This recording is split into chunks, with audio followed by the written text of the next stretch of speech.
চলে এসছো? হ্যালো, হ্যাঁ। Welcome to my house. আগে আচ্ছা প্রথমে আমার ঘরে নিয়ে যাই। হ্যাঁ। এই বাহ! হচ্ছে আমার ঘর। বিয়ের পরে ১ম বার তোমার শ্বশুরবাড়িতে আসলাম হ্যাঁ। এবং বর মশাই হাজির। আরে হ্যালো, হ্যালো। মানে বসে আছে আমাদের জন্য ওয়েট করে। হ্যালো, কেমন আছো তোমরা? একদম বিন্দাস, খুব সুন্দর চলছে। একদম বিয়ের পরে নতুন মানে দম্পতিকে আমরা দেখতেই পাচ্ছি এখানে। ঠিক আছে। তো আজকে তোমার বাড়িতে মেইন উদ্দেশ্য হচ্ছে তোমার বাড়িতে মানে বিয়ের পরে তুমি হ্যাঁ, সংসারে কিরকম ভাবে কাজ করছো, কি করছো? সামনে ভ্যালেন্টাইনস ডে কি প্ল্যান? সমস্ত মানে বিয়ের ভ্যালেন্টাইনস ডে পরে। অলরেডি আমি গিফট পেয়ে গেছি। ও আমি অলরেডি এই গিফট পাওয়া কোণাটা হয়ে গেছে। হ্যাঁ, এই কর্নারটা আমার খুব পছন্দের। ওকে। এইটা আমার এক খুব কাছের বন্ধু আয়ুষ দিয়েছে। মানে প্রি আচ্ছা, ওয়েডিং শুটেরই আচ্ছা, একটা ছবি। আচ্ছা, আচ্ছা। আর এই ফুলটাও অলরেডি ভ্যালেন্টাইনস ডে তে মানে উইক অনুযায়ী আমাকে এনেই দিয়েছে অলরেডি। অলরেডি বাহ! আমি ভ্যালেন্টাইন ডে আমরা পালন মানে করতে শুরু করে দিয়েছি। অলরেডি শুরু হয়ে গেছে দুজনেরই অলরেডি। এইগুলো দেখতে আচ্ছা, পাচ্ছ? এইগুলো একটা আমার কৃতিত্ব না। আমার আচ্ছা। কৃতিত্বগুলো সব এখনো ও বাড়িতে। হ্যাঁ, সেগুলো আনা হয়নি। এখনো আমরা শিফট করা হয়নি। হ্যাঁ, আমরা একটা কর্নার করব এই হুম, কৃতিত্বগুলো। এগুলো আমার বরের সব। এই ওটিটি সম্মান অ্যান্ড অল এগুলো সব বিভিন্ন বাহ! ওর গানের ক্ষেত্রে পাওয়া আরকি। বাহ! বাহ! তো এবার আমি একটু রান্নাঘরটা দেখো মায়ের অলরেডি আমি আওয়াজ পেয়ে এইটা আমাদের খুব পছন্দের জায়গা। হ্যাঁ। এই যে এখানে বাহ! খুব সুন্দর মানে বাবা এটাকে পুরো বাবা মামুনি দুজনেই খুব হ্যাঁ, যত্ন সহকারে সাজিয়েছে আচ্ছা। ঠাকুর ঘরটা। ঠিক আছে? এই একটু তো দেখি হুম। সবাইকে। আচ্ছা। এটা হচ্ছে আমার গপু।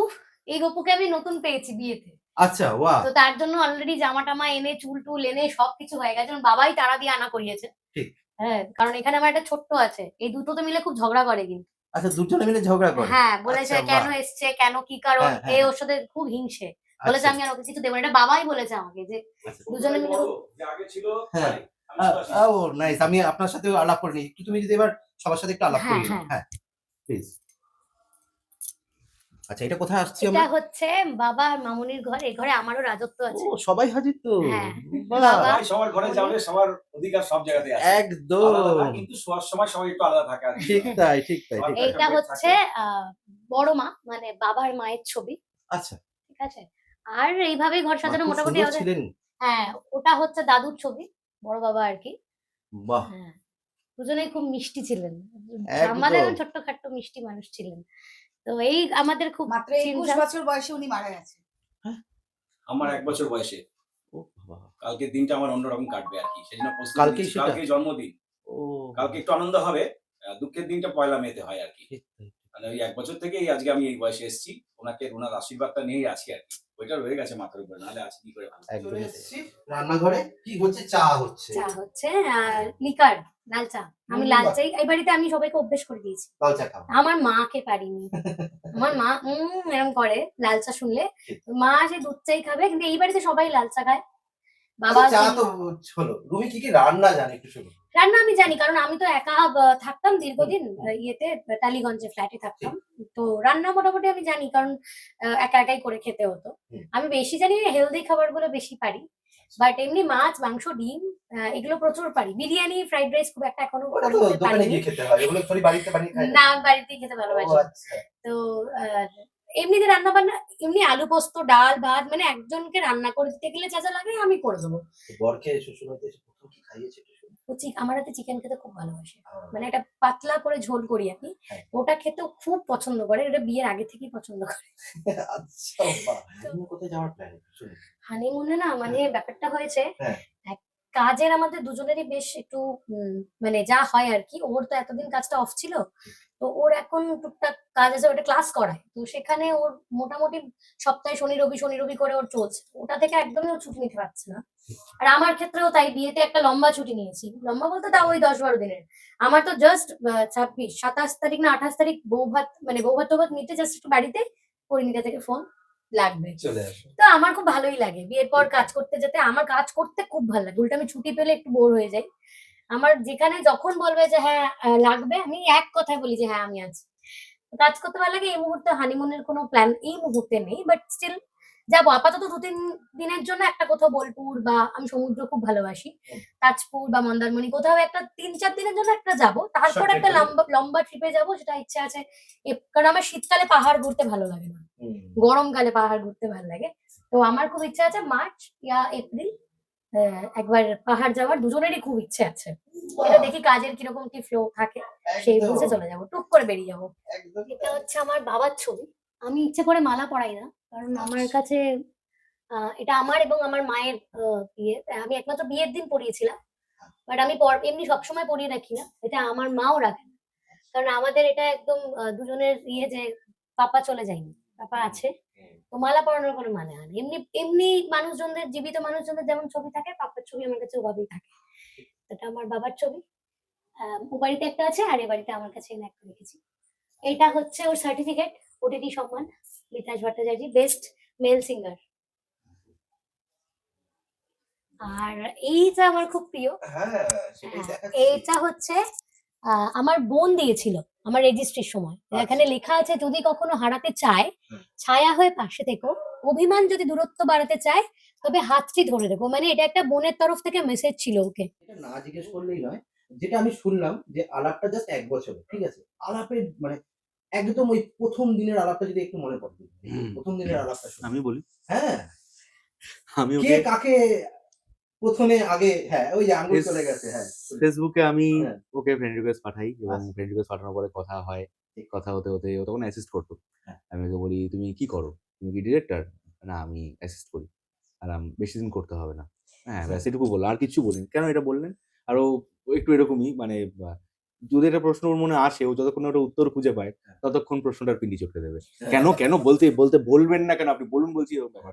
আচ্ছা ঠিক সময় বলব। এই করে, করে আমি ওকে ঠিক ৩.৫ বার জিজ্ঞাসা করেছিলাম, "তুমি কি সিঙ্গেল?" হ্যাঁ। ঠিক আছে? ৩.৫ ৩.৫ বার। বারের কারণ হচ্ছে ৩ বার গোটা, হ্যাঁ। ১ বার হাফ বলে আমি নিজে বলেছি আমি আজকে উত্তর দেব হ্যাঁ। যে কেন প্রশ্ন করি, নাহলে আমি জানি আমার কপালে দুঃখ আছে। ঠিক। রোজ আমি একটা মানুষ যদি জিজ্ঞেস করে, তুমি কি সিঙ্গেল, তুমি কি সিঙ্গেল, আরে রোজ ভাই না তোমার মানে তো কিরকম করতাম জিনিসটা আমি ১ সপ্তাহ ১০ দিন পর, হ্যাঁ, পর হঠাৎ একটাই টেক্সট, "তুমি কি তুমি কি সিঙ্গেল?" সিঙ্গেল, আরে "হ্যাঁ, আমি সিঙ্গেল।" "ও আচ্ছা। কেন?" "হ্যাঁ, পরে কথা বলছি।" এরকম ব্যাপারটা। এইবার আমি ওকে বলি যে, "না, আজকে বলতে হবে।" তো সেদিন আমি ওকে বলি যে, "আমার তোমাকে পছন্দ এবং আমি হয়তো তোমাকে ভালোওবাসি, সেটা একটু রিয়ালাইজ করতে হবে। ঠিক আছে? এবং ভালোবাসা যদি আমার হয় আমি তোমাকে সেটাও বলব। এবং আমি কিন্তু ওই আর পার্কে প্রেম করব না। ডাইরেক্ট যা হবে ছানাতলা দেখা হবে।" ও, ঠিক আছে? একদম হ্যাঁ, প্ল্যানিং এটা হচ্ছে একটা আলাপ হওয়ার কদিনের মধ্যে হয়েছে?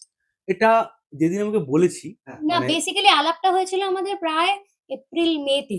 এর পরে হ্যাঁ, মের পরে। জুন-টুন হবে। জুন-টুন সময় আমাদের আলাপ হয়েছে। ফেসবুকে কানেক্টেড হ্যাঁ, জাস্ট। ফেসবুকে কানেক্টেড। এবার মাঝখানে কেমন আছো, ভালো আছি, হ্যাঁ, ওকে, এইসব বলে মোটামুটি আ ১ মাস পর কথা হয়, ১ সপ্তাহ পর কথা হয়। খুব একটা ফ্লো না। ফ্লোটা শুরু হলো সেপ্টেম্বর থেকে। হ্যাঁ। হুম। ঠিক আছে? সেপ্টেম্বরে WhatsApp এ ফ্লোটা টুকটাক শুরু কথা হতো। হলো। WhatsApp নাম্বার দিয়েছিলাম। WhatsApp এ স্ট্যাটাস কথা হতো। দেখতাম। তো শীত পড়লেই মানুষের মনে প্রেমটা জাগে। আস্তে, আস্তে সেপ্টেম্বরে চলে এসেছে। ঠান্ডা তারপরে একটা একটা আলাদাই গানও ব্যাপার। ঠান্ডার আছে। একটা আলাদাই ব্যাপার। ওর হ্যাঁ, নভেম্বর বলে একটা গান আছে। ঠিক। হ্যাঁ, ও নভেম্বরে অলরেডি একটা গানও গেয়েছে নভেম্বর নিয়ে। নভেম্বরে তো ওটা তাহলে সমান একটা আবার। ছোট্ট এক্সপেরিয়েন্স আমি অল্প করে শেয়ার করছি। আমার মা যখন আমি ভীষণ, আমি ওকে ১ম এ বলি যে আমার মা আগে দেখবে। হুম। হ্যাঁ, মায়ের যদি ভাল লাগে। কারণ মায়ের তো আমার প্রতি একটা এক্সপেকটেশন থাকেই। তো আমি বলছি, মায়ের যদি ভালো লাগে আমি তারপরে এগোবো। তার আগে থেকে আমি প্রেমে পড়তে শুরু করে দিয়েছি। এবার কি করব, কি করব, মাকে কি করে ম্যানেজ করব? তো মাকে ওর একটা গান পাঠিয়েছি। আর আনফরচুনেটলি মা একটা আমাকে গল্প করেছে যে আমি যেদিন মাকে ওর গানটা পাঠিয়েছি, Facebook এ ওই গানটাই, ওই হয় না স্ক্রল করতে, করতে, করতে করতে বিভিন্ন মানুষের ইয়ে ঠিক, আসে। ঠিক, ঠিক। তো মা জাস্ট ওইটা স্ক্রল করতে, করতে ওর গানটা এসেছে। তো মা আবার মনে, মনে বলেছে, "বাবা! এখন তো সবাই গান গায়।" ধুর বলে এরকম স্ক্রল করে উঠিয়ে দিয়েছে। মাকে ঠিক ওই গানটাই আমি লিংক পাঠিয়েছি। মা দেখে বলছে, "রে কালকে তো আমি এই ছেলেটার গান জাস্ট স্ক্রল করে উঠিয়ে দিয়েছি। এই ছেলেটার গান আবার বাবান কেন পাঠালো?" তারপরে মা বলল, "আমার তো বেশ ভালোই লেগেছে।" তারপর তো হ্যাঁ, মা মানে মার্ক স্ক্রল করে ওঠালেও মেয়ের মনে যে একটা স্ক্রল করে নেমে আটকে গেছে সেইটা মা কিন্তু বুঝে বোঝা গেছিল। গেছে। একদম। তো ব্যাস ওই থেকেই ২ বাড়িতেই কথাবার্তা হলো। হ্যাঁ, তারপর তো এক, এক করে প্ল্যানিং হলো আর। একে করে তো দর্শক আমাদের ওর চ্যানেলও যেটা দেখতে ভালো পেয়েছে। লেগেছিল হ্যাঁ। যে আ ও মানে ও শুরুতেই বলেছে যে বিয়ে করবে। হুম, তো এটা আমি খুব সংসারী, ও হুম। খুব সংসারী। তুমিও উড়োচণ্ডা চাইতে জান। যে এরকম। হ্যাঁ, হ্যাঁ, হ্যাঁ। আমি ভীষণ বিয়েতে বিশ্বাসী। হুম। আমি সংসারে বিশ্বাসী। তো ও আমাকে যেটা বলেছে আমার ওটা ভালো লেগেছিল মেইনলি, যে একটা এখনকার ছেলে হয়ে, যারা এখনকার ছেলেমেয়েরা, আমি বলব না এটা খারাপ। বাট স্টিল অনেকেই বিয়েতে বিশ্বাস করে না। বাট ও যে বিয়েতে বিশ্বাস করে এটা আমার ভালো লেগেছিল। এক্সাক্টলি আমার তরফ থেকেও তাই যে মানে এখনকার মেয়েদেরকে যেরকম দেখতে পাই যে ইন্ডাস্ট্রির যারা মেয়ে বা ছেলে যারা হয় না তারাও যেরকম লাইফস্টাইল বিলং করে সেখানে গিয়ে প্রত্যেকের তো একটা চয়েস থাকে। ঠিক যেরকম মেয়েরা একজন স্বামীর মধ্যে তার বাবাকে এক্সপেক্ট করে, এক্সাক্টলি একটা ছেলেও কিন্তু তার বউয়ের মধ্যে তার মাকে এক্সপেক্ট করে কোথাও গিয়ে। যে মায়ের মতো আমাকে আগলে রাখবে, মায়ের মতো আমাকে শাসন করবে, মায়ের মতো আমাকে চোখে, চোখে রাখবে। তো এক্সাক্টলি এই জিনিসটা আমি তো বিয়ের আগে থেকে যতক্ষণ না প্র্যাকটিক্যালি দেখা যায় বুঝতে পারা যায় না। কিন্তু যেটা আমি এক্সপেক্ট করেছিলাম তার থেকে বেশি কিছু পাচ্ছি। একদমই তাই। আচ্ছা, মিতেশকে আমি একটা প্রশ্ন জিজ্ঞেস করি। সেটা হচ্ছে যে কতটা ভালো বন্ধু হলে, কতটা ভালো বর হলে আর কতটা ভালো বাবা হলে? আ এটা তো বড় প্রশ্ন। হ্যাঁ। সুন্দর প্রশ্ন। বন্ধু তো আগে থেকেই ছিলাম। হ্যাঁ। আর ও আগাগোড়াই আমাকে পাপা বলেই ডাকে আচ্ছা। আদর করে। ঠিক আছে? মানে বাবাকেও পাপা বলতেন। আর আমাকেও পাপা বলেন উনি। ঠিক আছে? তো আর বর তো সবাই দেখতে পাচ্ছ তোমরা। একদমই এবং এই বন্ধু এবং বাবার যে ব্যাপারটা এটা ভীষণ আ সিক্রেট জায়গা। হুম। তো আমার মনে হয় আমার থেকে বেটার এই উত্তরটা রুমি আরো বেটার দিতে পারবে। একদমই কারণ তাই। আমি বলব যে হ্যাঁ, আমি ভালো বাবা হয়তো হতে পেরেছি, চেষ্টা করছি। কতটা পেরেছি এটা মনে হয় ও অনেক বেশি বেটার এটার উত্তর দিতে পারবে। একদমই তাই। রুমি প্রত্যেক মেয়ে কিন্তু বাবাকে তার হাসব্যান্ডের মধ্যে দেখতে হ্যাঁ, আর চায়। অদ্ভুতভাবে না ওর কাছে আমার বাবার অনেক সত্যি মিল আছে। মানে একটা আঙুলের কড়াতেও মিল আছে। কোনো হাঁটা চলায় মিল আছে। আমি মাকে বলি, "মা জানো তো?" মা বলে, "ওটা হচ্ছে পাপা নেই তো ওপর থেকে কার্বন কপি করে তোর কাছে পেস্ট করে দিয়েছে।" মা এটা বলে। কারণ আ ওর চালচলনের মধ্যেও আমার পাপার প্রচুর মিল আছে। অ্যা ভালোবাসাটা দেয় ও একদম। ও আমার সবথেকে বড় কথা বলছিল না যে ও কতটা ভালো বন্ধু। হুম। ও ও আমার বেস্ট ফ্রেন্ড। ও আমার বেস্ট ফ্রেন্ড। এর বাইরে আর কিছু হয় না। কারণ পৃথিবীর যাবতীয় যত সিক্রেট কথা, যত আ যত বিচিং সিক্রেট কথা আমি জানি এইখানটা যে ঢুকলো, হুম। এটা এখানেই থাকবে। এটা আর বেরোবে না। তো ও আমার বেস্ট ফ্রেন্ড। আমি ওকে ওইখান সব থেকে বলতে পারি। তোমার কাছে চলে আসে। হ্যাঁ। স্বাভাবিক। obviously স্বাভাবিক। হ্যাঁ। আর কোথাও যায় আর না। কোথাও যায় আর না। কোথাও যাবে না। একদমই তাই। ঠিক তাই। তো এই আড্ডাটা তো মানে আমরা তো গল্পটা তো শুনতেই পারলাম। মেইন যেটা এখন তো বিয়ে হয়ে গেছে। আমি যেটা রুমির থেকে জানতে পারলাম, রুমির একটা কিছু প্ল্যান আছে যে কোথায় ও যেতে চায়। ঠিক আছে? আমি এখন জিজ্ঞেস করব না। হানিমুনে কি প্ল্যান তোমার? বিকাশ? দেখো আমাদের যা কাজের শিডিউল হুম। এমনি আ বিয়েটা আমরা একটা এমন দিনে এবং একটা এমন সময় করেছি যে ওরও কাজের অনেক ক্ষতি হয়েছে, আমারও কাজের অনেক ক্ষতি হয়েছে। কিছু করার নেই। ওই সময়টা আমাদের পিক সিজন থাকে, সরস্বতী পুজো ছিল। তো এখন যা কাজের শিডিউল এখনো কিছু প্ল্যানিংস করিনি। বাট আমাদের দুজনেরই কোথাও গিয়ে একটা ইচ্ছা রয়েছে যে পাহাড় যাবো। কারণ আচ্ছা। ও সমুদ্র দেখেছে কিন্তু ও পাহাড়টা দেখেনি। তো আচ্ছা। পাহাড়টা যাবার ইচ্ছা রয়েছে। তো তাই জন্য একটু ঠান্ডাটা কমলে আমার মনে হয় পাহাড়ে গিয়ে আমরা একটু মজা করতে পারবো। একদম। হলো তার তো, মানে তো হলো মেন তো। সত্যি তাই। তার মানে মানুষ মানুষকে চিনতে শিখে গেছে। মানুষ মানুষকে জানতে পেরে গেছে। স্বাভাবিক। একেই বলে একে অপরের জন্য তৈরি হওয়া।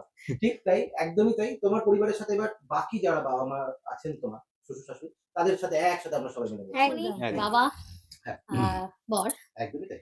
বেসিক্যালি আমার লাস্ট ১ বছর ধরেই আমাদের চেনা পরিচিত। আমরা ২০২৪ 24 ২৪ এ পুজো থেকে আমাদের মানে সেপ্টেম্বরের মহালয়ার দিন থেকে আমাদের মেইনলি দেখা সাক্ষাৎ শুরু হয়। তার আগে থেকে Facebook এ খুব কথা-টথা হতো আরকি। তো 2nd অক্টোবর আমাদের ১ম দেখা। তো তারপরে তো একের পর এক রেজিস্ট্রি হলো জানুয়ারিতে। সপ্তমীর দিন আমি ওকে আমাদের বাড়িতে নিয়ে আসি, নবমীর দিন আমি ওদের ওই বাড়িতে যাই। বাড়িতে যাই। আচ্ছা। তারপর রেজিস্ট্রি। মানে কতদিনের মধ্যে মা-বাবার সাথে তুমি আলাপ করিয়েছিলে? আমাদের একদম ১ম ৩ দিনের দেখা মধ্যে। হওয়ার ৩ থেকে ৪ দিনের মধ্যে। না, ৩ দিন। দেখা হওয়ার কোথায়? মহালয়া। মহালয়া থেকে সপ্তমী ধর। হ্যাঁ, না, না, বাবা মাকে জানিয়েছো কবে জিজ্ঞেস করেছে। আচ্ছা তুমি তো দেখা কথা বলার ২ দিন পরেই ২ দিন জানিয়ে পরে দিয়েছো জানিয়ে বাবা দিয়েছে মাকে। যে আসবে। মানে আমি টাইম নিয়েছি কারণ আমার মা খুব রাগী। তো এবার বাবাও রাগী কিন্তু হ্যাঁ। সবসময় রাগে না। আচ্ছা। এবার তো সরাসরি এবার বাবা-মার কাছে চলে হ্যাঁ, আসি? একদম। একদমই। যখন ১ম এই শুনলে ছেলে এরকম রাজি, এরকম বৌমা আনতে চলেছে ঘরে, তোমরা শুনে ১ম এ তোমরা কিরকম ডিসকাস করলে? তোমাদের একটু বিষয়টা শুনি। আমরা তো এই দিনটার জন্য ওয়েট করছিলাম হ্যাঁ। যে ওর চয়েসটা ১ নম্বর হচ্ছে। ঠিক। সেটাও যখন আমাদের কাছে প্রকাশ করলো যে আমার এরকম একটা চিন্তাভাবনা তোমাদের কি মতামত একটু জানতে চাই। আজকাল ছেড়ে দেওয়া হয় তাদের উপরই এবং তার সাথে, সাথে নিজেদের একটা ব্যাকবোন হিসেবে একটা গার্ড একটা রাখতে হয়, সাপোর্ট। সেটাই আমাদের মেইন কাজ ছিল। আর আমরা যেরকম দেখলাম ও যেসব আমাকে ২-১ টা ছবি দেখালো আমাদের এই বৌমা রুমির, খুব ভালো লাগলো। আর লক্ষ্মীমন্ত চেহারা, খুব সুন্দর। মানুষে তো আগে দর্শনধারী বলে, বাদ মে গুণ বিচারী। ঠিক তা তাই। আমরা তো ওর সাথে থাকবো তবে তো বাকিটা বুঝতে পারবো আস্তে, আস্তে। তা আমরা তো ওইটাই দেখবো যে একটা লক্ষ্মীমন্ত চেহারা, সুন্দর মানানসই চেহারা। লক্ষ্মীশ্রী দেখে আমি বললাম, "খুব ঠিকই আছে। তোমার চয়েস আমাদের চয়েস কোনো তোমার যদি চয়েস থাকে, আমাদের তো কোনো অসুবিধা নেই।" তারপরে শুনলাম একটি মাত্র মেয়ে। বাবার কথা শুনলাম। তার বাবা এরকম তখন আরো বেশি হলো যে না ও আমাদের কাছে আরো বেশি এটা একটা আবেগের ব্যাপার। ভেতর থেকে বিবেকেরও ব্যাপার। তা বললাম ঠিক আছে, কাজটা এগিয়ে যাক। আমরা ওই দিনটার জন্য অপেক্ষায় ছিলাম যে এই কাজটা মিতাশের এইটা হয়ে গেলে আমার একটা তো বড় কাজ জীবনের। এটা মানে বলা যায় মানে একটা বাবার শেষ কাজ বলা যায়। তার কারণ অন্নপ্রাশন পৈতে তার হয়েছে, আমরা ব্রাহ্মণ। তা বিয়েটার জন্য আমি খুব অপেক্ষায় ছিলাম এবং খুব মানে অধীর আগ্রহ ধুমধাম ছিল। করে হয়েছে আমরা হ্যাঁ, সবাই যে খুব সুন্দর করে হোক, যতটা পারা যায়। আর আমরা এখন সুস্থ আছি, সুস্থ শরীরে যদি এরকম একটা সবকিছু হয়, এর একটা আলাদা আনন্দ। তা সেই আনন্দ থেকে আমরা কিন্তু বঞ্চিত হইনি এবং আমরা সকলকেই চেষ্টা করেছি আনন্দ দেওয়ার আপনাদের সবাইকে। প্রত্যেকটা মানুষ খুশি হয়েছে, আমরা ভীষণ খুশি। আর এখন তো আস্তে, আস্তে ওর সাথে যত দিন যাচ্ছে, এখন তো খুনসুটি হবে, মজা হবে, হুম। ঠাট্টা হবে, অনেক কিছু হবে। এগুলো হতে তো মানুষ তো সেট করে যায়। একদমই তাই। সেইরকমই আরকি। একদমই তাই। সরাসরি মার কাছে চলে আসো। সবে সবে বিয়ে হয়েছে। ঠিক আছে? বৌমা কতটা মেয়ে হয়ে উঠলো? মেয়ে তো প্রথম থেকেই ছিল। হুম। কারণ আমাদের যখন একটি পুত্র, তখন যে আমার পুত্রবধূ হয়ে আসবে অবশ্যই সে আমার কাছে কন্যা সম। তো মেয়ে তো ও তো আমার মেয়েই। আচ্ছা, মেয়েকে জিজ্ঞেস করবো এবার, ঠিক আছে? যে কটা দিন হয়েছে? ১ সপ্তাহ, ১.৫ সপ্তাহ হ্যাঁ, হ্যাঁ। ম্যাক্সিমাম? হ্যাঁ, তো কি খাওয়ানো হলো শ্বশুর শাশুড়িকে? আমি এসেই? আমি একটা চিকেন করে খাইয়েছি একদিন রান্না করে। আচ্ছা, আচ্ছা, আর ওকে খাইয়েছি চিকেন স্টু। আচ্ছা। ঠিক আছে? হ্যাঁ, আর চা এখন তো একটু হেলদি খাবার। হ্যাঁ, একটু হেলদি ঠিক, খাবার ঠিক, ও এমনিও খুব হেলদি খাবার খায়। ঠিক, ঠিক। তো আমি মামনিকে আগের দিন বললাম যে, "এবার স্টুটা একটু আমিই করি।" বলল, "হ্যাঁ।" আচ্ছা, আর আজকে সকালবেলাতে যেমন করেছি হচ্ছে আ একটা ভেজিটেবল করেছি, সয়াবিন সতে মতো করেছি আরকি। আর চাটা তো বাবা সকালবেলা উঠে বলে, "তুই চাটা কর।" তো চাটা আমি করি। মাঝে, মাঝে মামনি করে। একদমই বাকি তাই। রান্না-বান্না ওরে বাবারে! সব সামলে নেয়। একা এরকম ৪ টে আমি তো বলি তোমার বোধহয় ৪ টে হাত গজিয়ে যায়। ঠিক, ঠিক, ওই ঠিক, ঠিক। স্পিড আনতে অনেক, অনেক সময় লেগে যাবে। বাবা খুব সাপোর্টিভ, বাবা ভালো রান্না করে। ও কম করে, বাহ! চেষ্টা ইয়ে করি রান্না খুন্তি করে নাড়ে। খুব ভালো রান্না করে। সারপ্রাইজ দিই আর কি। মাঝে, মাঝে ইচ্ছা করে যে আচ্ছা। একটু নিজের বাড়ির পরিবারকে, মিসেসকে ওরা তো একটু রেস্ট দরকার। ঠিক, ঠিক, সেটা আগে থেকেই চালু ছিল। ঠিক। আর ও এসছে নতুন, ও আমাদের কাছে এখন পুরনো হয়ে গেছে। কদিনের মধ্যে আপনার আমরা একটু তুই-তুকারি করেই কথা বলি। বাহ! এটা অনেকে আমাকে বলছে যে, "তুই-তুকারিটা বৌমাকে কেমন লাগে?" আমার বৌমা তো আজকাল কমই ভাবে লোকে। এখন যদি তাকে নিজের মতো না করে নেওয়া যায়, নিজের মা ভেবে না নেওয়া যায়, ভাবতে তো হবেই, করে নিতে হয়। আর সেই জায়গাটা দুজনকেই কভার করতে হয়। বোথ একদম। সাইড যদি ট্রান্সপারেন্ট না হয়, তাহলে কিন্তু হয় না। তাকেও ভেবে নিতে হবে।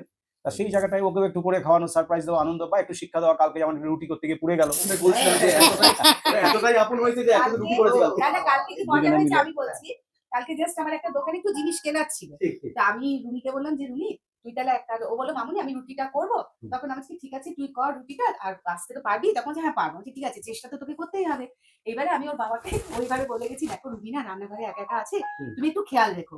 ও রুটিটা করছে, একটা খুব ভয় লাগে আমার।" ও বাবা! এসে দেখি কি দুজনে রান্নাঘরের মধ্যে।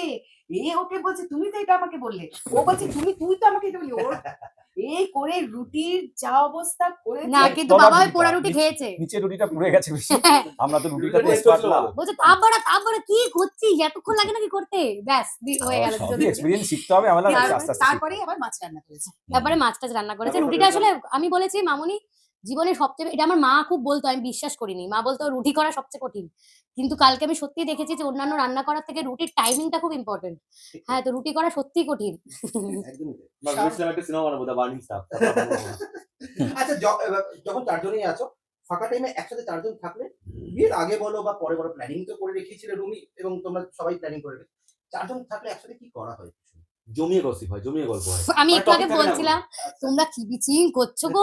ঠিক টপিক থাকে আছে? না, মানে একটা টপিক থেকে কোথায় কোথায় চলে যাবো, মানে কোথা থেকে কোথায় সময় কেটে যাবে আমরা কেউ বলতে পারি না। ঠিক, আর ঠিক। এমনিতে অফ টাইম থাকলে আমি আর মামুনি মাঝে, মাঝে ঘর গোছাই।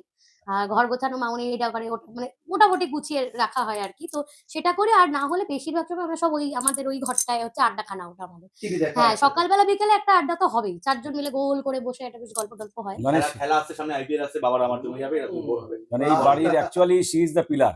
হ্যাঁ, আমরা জানি যে মেয়েদেরকে সবসময় বলা হয়, আর বাবাদেরকে ছাদ-টাদ বলা হয়। ঠিক, ঠিক। সবার বাবারা কাঁধে একা, একা শুয়ে, শুয়ে কেউ বাবাদের কান্না তো লুকিয়ে হয়, বাবাদের কান্না সবার ঠিক, সামনে ঠিক, হয় না। ঠিক। খালি কথা। তা সেই রকমই আমিও আমার মতন চেষ্টা করি। এতদিন তো ছাদ হয়ে মিতাশের উপরে, এখন দুজনের উপরে দায়িত্ব। যতই হোক, যতই বড় হয়ে যাক, যতই বিয়ে হয়ে যাক, যাই হয়ে যাক, আমাদের দায়িত্ব থেকে আমরা সরে যেতে পারি না। একদমই যেখানেই তাই। থাকি, পাশের ঘরে থাকলেও সবসময় চিন্তা ভাবনা শুধু করি মা মাঝে, মাঝে ওরা ফোন খুশি করে হবে। বলছে, "তুই তো আমাকে ভুলেই গেছিস।" হ্যাঁ, মানে মিস করে। স্বাভাবিকভাবেই বাবা নেই। আমি তো একমাত্র মেয়ে। তো সেখানে মাঝে, মাঝে "তোরা কত আনন্দ করছিস, আমি তোকে মিস করছি। ছেলে মানুষ তোরা একটা। তো ভালোই আছিস। আমাকে তো ভুলেই গেছিস।" কারণ মায়ের এটা মাথায় চলে যে আমি এত, মানে মামুনি এবং বাবা দুজনেই এত আগলে, আগলে রাখে। তো মামুনি মা এটা আগেই বলেছে, "তুই ওই বাড়ি গিয়ে সিওর আমায় ভুলে যাবি।" ঠিক আছে? সিওর আমায় ভুলে যাবি। অসম্ভব। তুই ওখানে এমন মানুষদের সঙ্গে থাকবি, আমাকে ভুলেই যাবি। তো এটা বলতে থাকে এখনো ফোন করে। ভুলে যাওয়া যায় না, কিছুই ভোলা যায় না। মানুষ কিচ্ছু ভোলে না। সব মনে রাখে। একদমই তাই। এই কথা থেকে আমরা একটু বেরিয়ে গিয়ে আমি একটা জিনিস জানতে পারলাম যে বাবা এবং ছেলে দুজনেই খুব ভালো গান হুম, গায়। হুম, হুম, তাই তো? হুম। ছেলে তো পুরো চেষ্টা করি, প্রফেশনাল। চেষ্টা ছেলে করি। মিউজিক ডিরেক্টরও হয়েছে এখন। এখন একদম। মিউজিকের উপর নিজে ডিরেকশন করছে, করছে, নিজে গান লিখছে। হুম। ও তো অনেক এটা নিয়েই আছে। এটা নিয়ে ওর চিন্তা ভাবনা ছোটবেলা থেকেই লেগেছে। যার জন্য চাকরির জবটা পর্যন্ত সে ছেড়ে দিয়েছে। জবের সাথে এটাকে করতে পারছিল না ব্যালেন্স করে টাইমিং। তার জন্য বলল যে সেই জেদ যেমন শ্রীকান্ত আচার্য বা আদার্স যারা বড়, বড় শিল্পীরা করেছে, সেই জিনিসটা ওর মধ্যেও এসে গেছে সেই জেদটা। এবং সেখান থেকে ওর ইন্সপিরেশন যে আমি কেন পারব না? তারা যদি পারে আমি কেন পারব না? আমরা জানি স্বর্গীয় হেমন্ত মুখার্জি, তিনিও অত বড় ইঞ্জিনিয়ার, অত বড় একটা ছাত্র, সেই স্টুডেন্ট, সে কিন্তু গানের জগতেই চলে এলো। তাই এরকম মিতাশের জীবনে আমি বলছি না ও হেমন্ত মুখার্জি এখনই হয়ে যাচ্ছে, এখনই অত বড় হয়ে যাচ্ছে। কিন্তু চেষ্টাটা, চিন্তা ভাবনাটাকে আমি সেলুট জানাচ্ছি। একদমই। এবং আমি সেটাকে সাপোর্টও করছি। আমরা কিন্তু এই নিয়ে কোনো বাধা দিচ্ছি না। আমরা না, জানি সেটা তো একদমই মানে ওর সেটা যদি তো ইচ্ছা ওইটাই তাহলে ওখান থেকেই ওর উন্নতি। ওকে ওখানে বাধা দেওয়া মানে লাভের লাভ কিছু হবে না, দুজনের মধ্যে ঝামেলা, ঠিক। কিছুই হবে না এটা। আর কিন্তু আমি ছোটবেলার গুরু তো আপনিই ছিলেন। ছোটবেলায় গুরু মানে কি আমরা বাবা গান মা ভালোবাসি দুজনেই। তো, হ্যাঁ, বাবা আমি মা দুজনেই শখে গান সেটাই। করা আর ও প্রফেশনালি যাওয়া হ্যাঁ, সাহস এটা করে আমি বলি, এইটা। হ্যাঁ, ও যখন খুব ছোট ছিল, ঠিক। তো আমি একাই, তো আমরা দুজন আর ও ছিল। তো হ্যাঁ। ওকে কি করতাম, ওর সাথে তো আমার কথা বলার টাইম থাকতো না। তো ওকে আমি কি করতাম, ওর কানের সামনে না একটা রেডিও চালিয়ে দিতাম। ওই রেডিওটা শুনে কিন্তু মানে ওই রেডিওর সাথেই ও কথা বলতো। ও ভাবতো কেউ কথা ও বলছে ওর ভাবতো সাথে। কেউ কথা বলছে, এবং ওর বাবা সবসময় ঘরে মানে সুন্দর, সুন্দর গান চালাতো। ওই গান শুনে অভ্যস্ত। তো ও ১ম এ কিন্তু ভীষণ ভীতু ছিল। ওদের স্কুলের কম্পিটিশন হতো, আমাকে ঠেলে ওকে তুলতে হতো যে, "ওঠ, ওঠ, ওঠ, ওঠ।" "না, না আমি পারব না। দেখো মা সবাই ও খুব হারমোনিয়াম সাহস নিয়ে আসছে।" জুগিয়েছে ওকে, এটা আমি ঠিক। বললাম যে, "না তুই কর, তুই পারবি।" সেখানে ফার্স্ট হয়ে এলো। তারপরে ও যখন ২০১৫ সালে জিৎ গাঙ্গুলি ওদের কলেজে এসেছিল। ওখানে ওদের একটা কম্পিটিশন হচ্ছিল। সেইখান থেকে ওর পুরো সেই ওখানে, ইন্সপিরেশনটা পাওয়া। হ্যাঁ, জিৎ গাঙ্গুলির কাছেও ফার্স্ট প্রাইজটা পেল, কলেজের ১ম পুরস্কারটা পেল। তো সেই দিন থেকে ওর গানের প্রতি ভালোবাসা এবং গান নিয়ে তারপর এগিয়ে আমার চলা। ওর প্রতি ভালোবাসা। তোর অনেক পরে একদম। ভালোবাসা হয়েছে। ওটা ২০১৫ সালে হ্যাঁ, ওটা তো বললাম। তারপর আমার ওর প্রতি ভালোবাসা। আচ্ছা, মানে আমি এই ভালোবাসা তো থাকবেই। গানটা কিন্তু আমি শুনে আরকি। একটা রিকোয়েস্ট করবো, সেটা হচ্ছে যে আপনার কাছে আপনি যদি এই পুরো পরিবারের জন্য এবং দর্শকদের জন্য একটা যদি ছোট ২ লাইন যদি করেন। হুম। বলো একটা গান। ছোট থেকে মা আমার এরকম শিখিয়ে দেয়, যখনই কোনো গেট টুগেদার হতো বাড়িতে, হুম। গান করো। ও একটা চিমটি কেটে দেয়, আগেকার দিনে বুড়ো মানুষরা যেমন থাকতো না, ওটা করো, ওটা করো। একজন সে বিয়ের ওটা সম্মান করো। দেখতে আসতো না, সমস্ত রাজ করে দিচ্ছি। ওরকম একটা ছোট্ট চিমটি দিয়ে দেয় আমাকে আসতে। দেয়, আমি যখন কোনো গান উঁচু স্কেলে একটা গান তোকে করবো, বলি? উঁচু স্কেলে একটা গান করো। তোকে বললি না। না, আমায় বলেনি। তবে ওর অভিনয় দুর্দান্ত। হুম। না, সে কিন্তু তো আসছি আমরা পরে। আমরা তো ওই জায়গা থেকেই উনি এসছেনই, ওই অ্যাঙ্গেল থেকেই সমস্ত ইয়ে করেই, কেন্দ্র করেই সমস্ত ওর বিয়ে থেকেই। আমি এটা ওই ইয়ে থেকে ধরছি, টন্তরা থেকে। বাতাসের ফাল্গুনি গান ভরে তোলে আঙিনা বিতান, বাতাসের ফাল্গুনি গান ভরে তোলে আঙিনা বিতান, দুলে ওঠে মাধবীর প্রাণ, কি অনুরাগে, কি অনুরাগে, বনতল ফুলে ফুলে ঢাকা দু, নীলিমায় ওঠে চাঁদ বাঁকা, শুধু এই পথ চেয়ে থাকা, ভালো কি লাগে। ছোট করে বললাম। বাহ! অসাধারণ। আমার মা অসাধারণ। বলে বাবার গান শুনে যে হ্যাঁ। কখনো কখনো বাবার গলায় শ্যামল মিত্র মনে হয়, কখনো কখনো হেমন্ত মুখোপাধ্যায়ের মতো মনে হয়। আবার কিশোরের গানও বাবা খুব ভালো গায়। মানে বাবা ভীষণ ওই সময়কার গান সত্যিই Versatile, ভালো খুব গায়, versatile। সত্যিই ভালো গায় বাবা। বাবার দর্শকই কমেন্টে বলুক কিরকম লাগছে। না, আমি তো একটু বলবোই না। এবার ছেলে থেকে মানে এক গলায় শুনি। হোক, পুরো পরিবার আছে শিখিয়ে সামনে। দাও, শিখিয়ে দাও। তারপরে ছেলের মাও শোনাবে। হ্যাঁ, মায়ের তো সবাই- আছে, সবাই মায়ের গলা শিখে খুবই আসবো সুন্দর আমরা। ছিল এক সময়, খুব সুন্দর ছিল। বেদনার কলি তুমি দাও ভালোবেসে বধু, ফুল ফোটানোর ছলে আমি ভরে দেব মধু, সারা মন কেন তুমি চোখে সাজালে, কত কি রয়েছে লেখা কাজলে কাজলে, নয়ন সরসী কেন ভরেছে জলে, কত কি রয়েছে লেখা কাজলে কাজলে, নয়ন সরসী কেন। বাহ! খুব ভালো হয়েছে। একদম, একদম। সব বাবার থেকে শেখা এই গানগুলো। একদমই তাই। কিন্তু সামনে এবার যে দুটো মানুষ আছে তাদের থেকে তো বাদ রয়ে গেল। আমরা শুনি এবার একে অপরকে উত্তর দেবে। একে অপরকে উত্তর দেবে। কিভাবে উত্তর দেবে একটু শুনি। ইরে আমি হ্যাঁ, মানে দুজনেই। গান দুজনেই। গান দুজনেই। বলছে? মা, দুজনেই, হ্যাঁ, ২ লাইন করে। ও তো সেদিনকেই গান করেছে মিতারের সাথে, ইউটিউবে একটা গান আমি ২ লাইন করেছে। করছি। হ্যাঁ, আমার ওটাই গলার শুনি। অবস্থা খুবই খারাপ। ও গটুটা গান। আলো আর আলো দিয়ে তোমার খুশিকে নিয়ে প্রেমকে নতুন করে জানলাম, মনে হয় আজ আমি হাজার সূর্য ওঠা দেখলাম।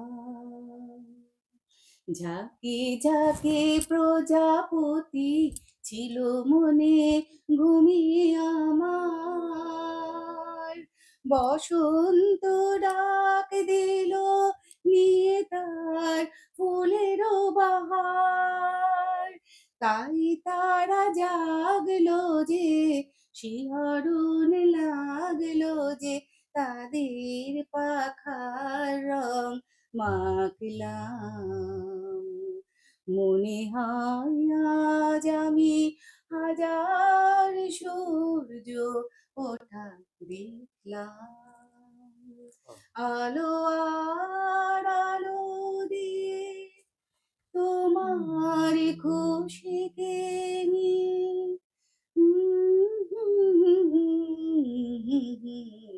জানলাম।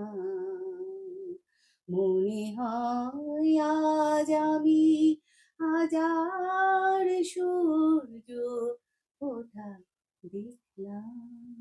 বাহ, বাহ, খুব ভালো হয়েছে। সুন্দর একদম উত্তর, সুন্দর উত্তর। এই না হলে এবার বোঝা যাচ্ছে যে কি কোথা থেকে মানে আমরা গানগুলো আবার শুনতে পাচ্ছি, মানে মিউজিক্যাল হ্যাঁ, ফ্যামিলি। পুরো মিউজিক্যাল ফ্যামিলি, একদমই তাই। তো অবশেষে অবশেষে রুমির রুমি। কাছে চলে আসি। রুমি, অবশেষে ভালোবেসে চলে যাব। হোক একটা ভালো গান হোক। ফাঁকিবাজি চলবে না ভালোবাসা এখানে। মাস চলছে, একটু ভ্যালেন্টাইন্স একটু সুন্দর করে একটু প্রেমের কোনো গান যদি আমি তো করো। করলাম একটা। হ্যাঁ, একদমই তাই।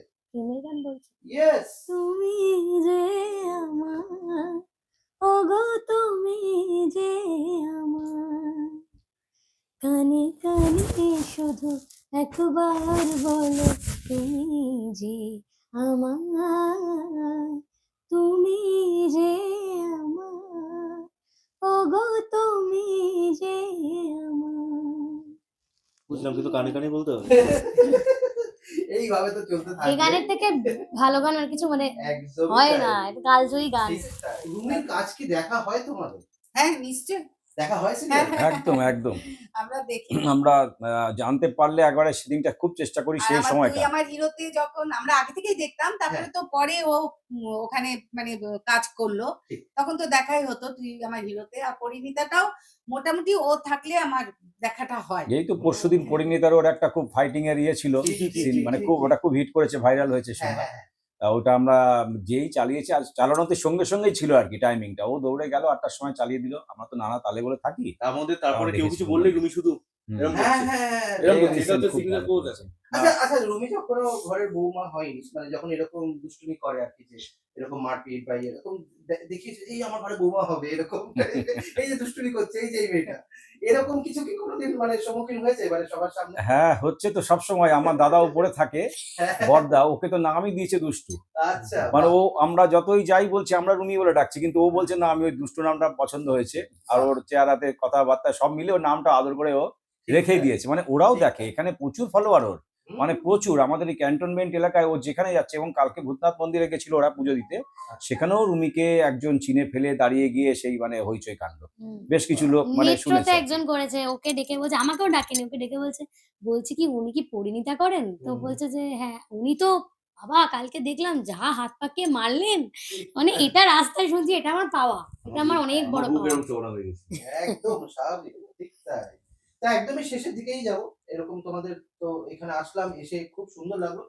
যেটা না জিজ্ঞেস করলেই নয়, পরিণীতায় যেরকম তুমি ন্যাড়াদুয়ারে থাকো, যে ভাষায় তুমি কথা বলো, যেটা তো মিস করা যাবে না, সেই ভাষায়। সামনেই ভ্যালেন্টাইন্স আসছে, নিজের বরকে কিভাবে তুমি প্রপোজ করো শুনি। ওকে শুনছ? হুম, অতক্ষণ ধরে ডাকছি, তুমি কি শুনতে পাও না নাকি কানে? সব শুনছি, সব শুনছি। শোনো না, হুম, শোনো, হুম। বলছি কি, হুম। আমি যে তোমাকে খুব ভালো তো বাইসি কেনে। ও বাবা, আমিও তোমায় খুব ভালোবাসি।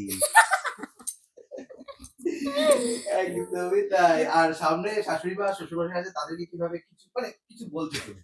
তাদেরকে প্রপোজ করো না। তাদেরকে প্রপোজ করতে, তাদেরকে কিছু বলতে বলছে। তাদেরকে কিছু বলো। বলছি মামুনি, কালকে সকালে চাটা আমি করি লিব। বাবা, আবার চিন্তা করো না, এই আস্তে আস্তে সব শিখে যাবো। আচ্ছা আচ্ছা, তাই হবে। একদমই তাই। এইভাবেই দেখতে থাকুন আমাদের সিটি টকিজ, আর তার সাথে এরকম মেয়েদের সিন দেখতে হলে সিটি টকিজ অবশ্যই ফলো করতে হবে। একদম। একদমই তাই। আর তুমি একটু দর্শকদের সবার ব্যাপারে বলে দাও। মানে শেষ করো, ফিনিশ করো। এই মুহূর্তে দাঁড়িয়ে প্রথমত আমাকে দর্শকরা প্রচুর প্রচুর ভালোবাসা দিয়েছে। আমার বিয়ের ভিডিও আমি পরে দেখেছি, প্রচুর মানুষ শুভ কামনায় জাস্ট ভরিয়ে দিয়েছে। তো তার জন্য থ্যাঙ্কস সবাইকে। আর অতসীকে এরকম ভালোবাসার জন্য সবাইকে থ্যাঙ্কস। আর মেইনলি থ্যাঙ্কস আমার টিমকে, পরিণীতার টিম প্রত্যেকে, এবং আমার চ্যানেল জি বাংলা।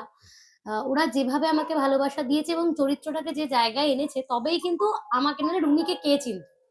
আজকে অতসীকে সবাই চেনে, অতসী থেকে রুমিকে চেনে। তো এই অতসীকে চেনার জন্য মানে অবভিয়াসলি জি বাংলার কাছে আমি অনেক অনেক অনেক মানে গ্রেটফুল। আর আমার পরিবার, আমার মা, আমার মামনি বাবা, ওরা যদি আমাকে সবসময় সাপোর্ট না করতো, কারণ বিয়ের পর অনেকেই বলেছিল তুই কি কাজ ছেড়ে দিবি। হুম। তো মামনি বাবা ও তো ডেফিনেটলি বলেছিল যে না, বিয়ের পর কেন কাজ ছাড়বে, এটা তোমার জীবনের, এটাই তো সব, এটার জন্য তুমি এত স্বপ্ন দেখেছো, তো স্বপ্নকে কেউ, আমি তো স্বপ্নকে মেরে ফেলিনি, তুমি কেন স্বপ্নকে মারবে। তো বাড়ির মানে আমি যখন শুটিং এ যাই তখনও মামনি সকালবেলা উঠে কিছু একটা রান্না করে দেওয়া, এটা দেয়। এবং আমি ভালো আছি, আপনাদের সবার ভালোবাসায় যেন আমরা সবাই মিলে ভালো থাকতে পারি। মাকে মিস করি ডেফিনেটলি। ব্যাস এইটুকুই, মাকে এখানেই মেসেজ দিতে চাই যে আমরা এই গোল জায়গাটায় তোমাকেও সবাই খুব মিস করছি, সবাই খুব মিস করছি। আর বাবা তো রয়েছেই, হ্যাঁ, বাবা বাবা শুধু তো রয়েছে, বাবা ছবি তো সবসময় নয়, মাথায়। ছবি না, বাবারা থেকে হ্যাঁ। যায়, মায়েরা থেকে যায়, আমার তারা পাপার ছবি দিকে একটু জাস্ট দেহটা ছেড়ে যায় কিন্তু ভেতরে মা দুর্গাকে যখন আমরা বিসর্জন দিই, তিনি হয়তো তার যে চালাটা সেটা চলে গেল জলে। তা সেই রকম বাবা মা, তারা, আমি আমার জীবন দিয়ে বুঝেছি, একটা বছর থেকে আজকে এই বছরটা পার হয়েছে, এতগুলো বছর কম দিন নয়, আমি কি আশীর্বাদ নিয়ে কিভাবে আছি, তা সেই জিনিসটাই ওর ক্ষেত্রেও তাই। ওরা বাবা চলে গেছে কিন্তু বাবা সব খেয়াল করছে। বাবারা চলে যায় না, কোনো না কোনো মাধ্যমে ঠিক সে দেখছে, কোনো ইয়েতে চলছে, সব কিছু চলছে, উপরওয়ালা সিসিটিভি সব করে রেখেছে, সেইভাবেই সব সেটিং। তাই জন্য তার আশীর্বাদ ওর মাথায় রয়েছে, আমাদের আশীর্বাদ রয়েছে, আমাদের উৎসাহ শুভেচ্ছা সব রয়েছে। আমি চাইবো আগামী দিনে খুব ভালো ভালো অভিনয় ওর কাছে, ভালো ভালো স্ক্রিপ্ট পৌঁছে যাক, যেখানে ও নিজেকে আরো প্রকাশ করতে পারে, প্রতিভাটা তুলে ধরতে পারে। আজকে যেগুলো করছে অতসী, যেগুলো করছে দুষ্টুর অভিনয়, সেগুলো ভেরি সিম্পল ওর কাছে, কারণ ও থিয়েটার জগতে কাজ করে এই জায়গায় এসছে। একদিনে এখানে এসে দুম করে ঢুকে যায়নি যে পয়সা দিয়ে ঢুকে গেলাম, তা তো করেনি। ওর অভিনয় ওর রক্তের মধ্যে। বাবা খুব পাওয়ারফুল ছিলেন অভিনেতা, মা অভিনেত্রী, এখনো স্টিল নাও আমি যা শুনেছি করছেন। সেখানে ও যদি খুব ভালো কিছু পায়, আমি সব থেকে খুশি হব, নিজেকে দেখানোর সুযোগটা ওকে করে দেওয়া হোক। এটা সব বড় বড় শিল্পীরাই চায় যে আমি একটা, যেমন মিতাস খুব ভালো স্টেজ খোঁজে, খুব ভালো জায়গা, ভালো অডিয়েন্স খোঁজে। একটা গান তো গায় সবাই, কিন্তু হৃদয় দিয়ে কজন গায়? ওর যে হৃদয় দিয়ে গায়, সেই জায়গাটা যদি হৃদয়বান হয়, মানুষগুলো যদি হৃদয়বান হয়, তবে গিয়ে ওর ফ্রুটফুল হবে, প্রত্যেকটা জায়গা ম্যাচিং হবে। তা রুমির ক্ষেত্রেও সেই প্রতিভাটা ফুটে উঠবে, যদি ও ঠিক জায়গা ঠিক মতন পেয়ে যায়, সেদিনকেও দেখিয়ে দেবে যে ও কি জানে আরো। সেইটা সব থেকে বড় পাওনা হবে এই ছোট দূরদর্শন টেলিভিশনের আমাদের সকল দর্শকদের ক্ষেত্রে, আমার ক্ষেত্রেও তাই, সেখানে আমি একজন দর্শক। একদম, একদমই তাই। তোমাদের সাথে আড্ডা দিয়ে সত্যি খুবই ভালো লাগলো। আমারও, আমাদের আমাদেরও খুব সবার ভালো খুব খুব ভালো ভালো লাগলো। লেগেছে, আমাদেরও খুব সিটি ভালো লেগেছে। টকিজ এবং ভালো লাগলো। তুমি জয়দেব দা আমাদের কাছে এসেছো, এটা আমাদের কাছে অনেক অনেক অনেক বড় পাওনা। অনেক বড় পাওনা। হ্যাঁ, একদমই তাই। টাটা। টাটা।